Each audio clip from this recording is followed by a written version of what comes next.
Hello and welcome to WION VOA co-production, our special coverage on upcoming US election in collaboration with Voice of America. I'm Akanksha Swarup.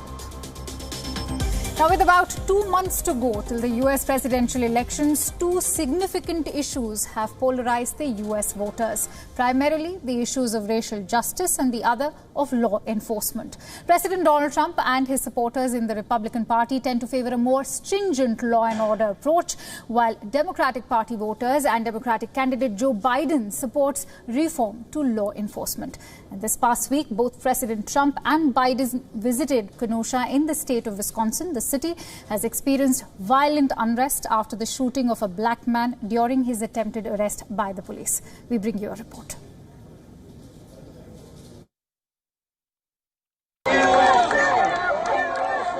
Protests and counter-protests greeted President Donald Trump's visit to Kenosha, Wisconsin, following violent unrest over the police shooting of Jacob Blake on August 23rd. The black man was shot 7 times in the back by a white police officer trying to arrest him. Defying statements from the Kenosha mayor and Wisconsin governor, who say the president's visit will trigger more racial tension, Trump toured a business area burnt down during the unrest. And we're going to help them a lot. I think we're going to help them a lot. Trump met with law enforcement, but not the Blake family. He pushed a message of law and order to tamp down months of sometimes violent protests around the country, wading deeper into the debate over racial tension ahead of the November election.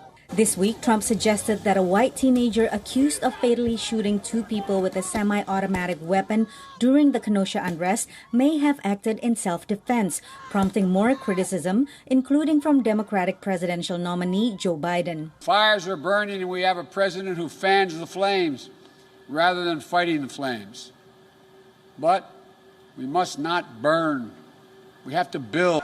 Trump blamed Democrats for enabling the violence, which he called domestic terror. Reckless far-left politicians continue to push the destructive message that our nation and our law enforcement are oppressive or racist. The president's response to racial unrest is becoming a key election issue, with some research suggesting it may motivate black voters to come to the polls. But despite the Trump campaign's laser focus on law and order, ultimately it may not change many minds. Support, particularly among whites, for the protest movement has declined somewhat, but in a highly polarized country, Trump's base of support is stable, Biden's base of support is stable, and we're just not seeing that much movement despite news events. Still, the Trump campaign is making an appeal to white suburban voters concerned by the violence, particularly in swing states such as Wisconsin. Patsy Widakuswara, VOA News. And so let's get in a sense of perspective with regards to the ongoing political scenario in the United States. For that, I'm joined in by Voice of America's Nova Poerwadi, who joins me live from Washington, D.C. at this hour. A very good evening to you, Nova. I hope you're doing good. Now, this is quite a contrast between both camps. Is this where Republicans and Democrats diverge the most?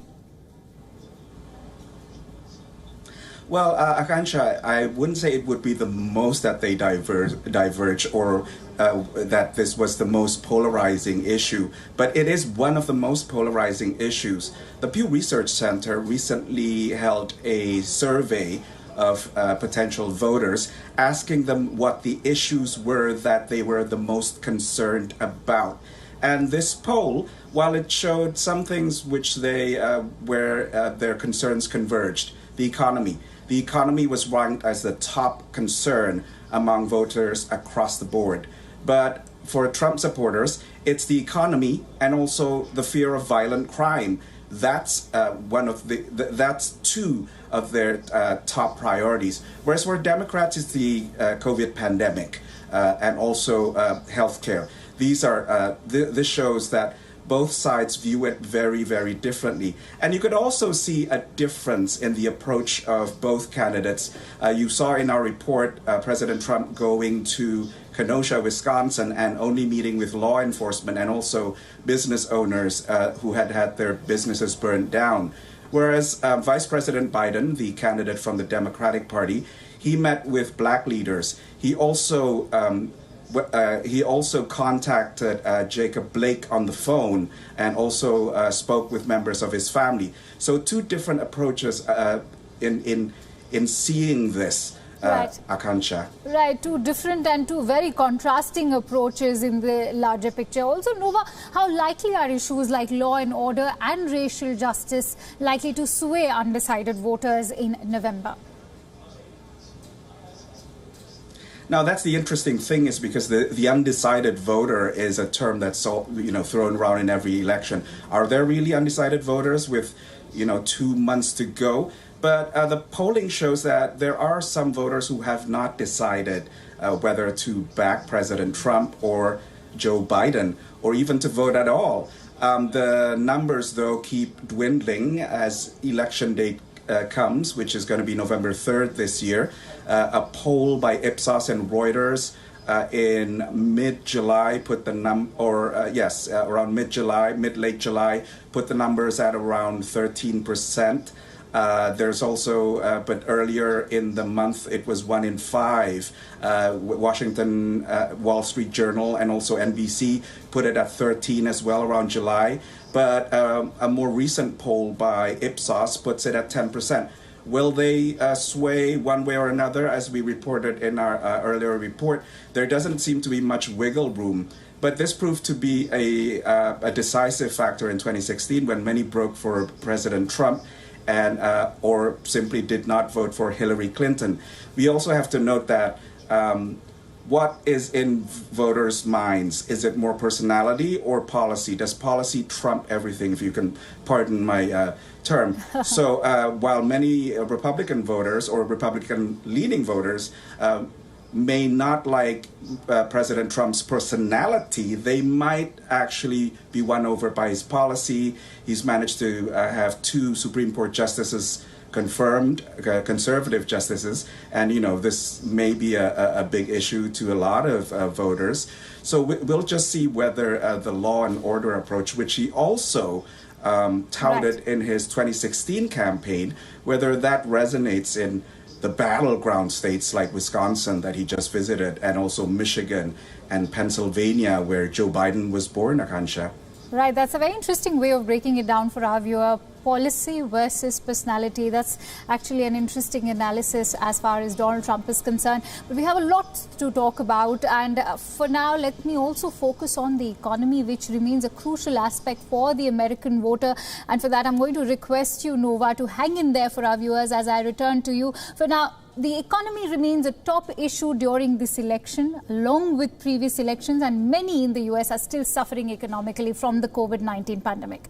College towns across America are eager to see students return to classes this month and help local businesses recover from the coronavirus pandemic. But as Mariama Diallo reports, local business owners are also worried there will be a surge in new cases. Here's more.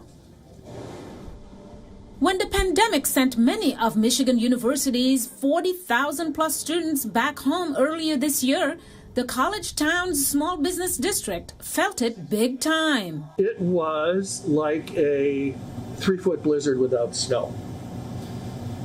So, nobody walking on the sidewalks, nobody going up and down the streets. The fall term begins in September with at least some in-person classes on campus. That's bringing both hope and anxiety to businesses which rely on the students to stay afloat. Adam Lowenstein is a bar owner. I'm glad to see the students coming back. Like the first probably emotion is relief, happiness. Justin Herrick owns a restaurant. My gut feel is people are going to come back. There's going to be a significant outbreak, and it's either going to be managed and contained, or they're going to hit the pause button and go all online. And I think my gut feel is probably the latter. Jeff Saunders, the owner of a piercing parlor, says he's fought hard to keep his business going. So the pandemic's really thrown a lot at us. And you have to really run your business extraordinarily well to succeed. Not all places are back up and running. Espresso Royale Coffee, the once successful shop, is not coming back due to the pandemic, according to its website. Former customers like this Michigan U student are disappointed. Yeah, it kind of sucks that those places are not opening up, especially Espresso Royale. There's a lot of people in my house that like that. Perry Perico sits in the street outside one of his businesses in a makeshift patio area that didn't exist before the COVID-19 pandemic. Despite troubles, he remains optimistic. I'm hoping, I'm praying, and I believe that we're going to be okay. We're going to be okay.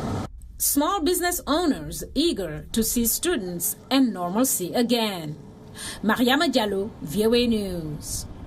And so clearly, economy remains a crucial issue for the U.S. voter this year as well.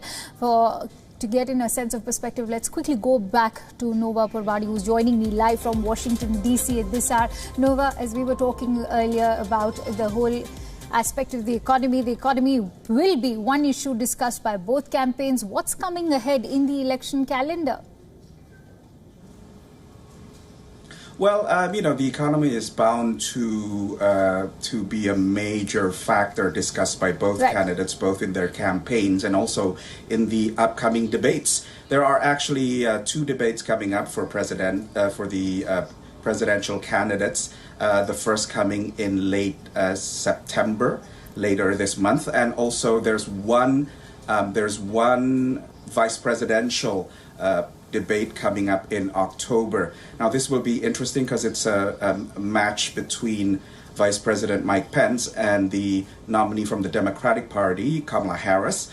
She's been known to be very aggressive, and also even in the primary process, she also was very aggressive against who turned out to be the nominee, Joe Biden. Those are the two main agendas coming up before the polls open on November 3rd, Akansha. Right, so those are the two main agendas, as you pointed out. Now, like in many countries, Nova, the economy is always a major election issue. How does this affect the chances of both the incumbent and his opponent? Well, that's the thing. Usually when the economy is roaring, then, the incumbent is very favored to win re-election. This has been the case in previous elections with maybe one or two divergences. But what's happened is the coronavirus has turned everything upside down. And so the economy is now only in recovery phase, and the recovery phase, as much as President Trump and also the Trump administration wanted to be a so-called V-shaped recovery, it seems to be more W, because there was a major surge in employment, for instance, in around June after the lockdowns were eased, but then it was followed by a surge in coronavirus cases as well, which caused two new lockdowns and new restrictions. And that caused another spike in unemployment. Now, just over an hour ago, we got the newest employment data from the Department of Labor here. It showed that during August, there was a 1.4 million addition of new jobs. This was in line with expectations of analysts who predicted 1.2 or 1.3 million. But it falls short of the 4.5 plus that occurred in June. So we'll see. A lot of data crunching is going to happen, and we'll have to wait and watch how much of that actually works in favor of Donald Trump. For now, thank you so much, Nova, for bringing us all those details and sharing your precious inputs with us here at WION. Thank you, Akansha.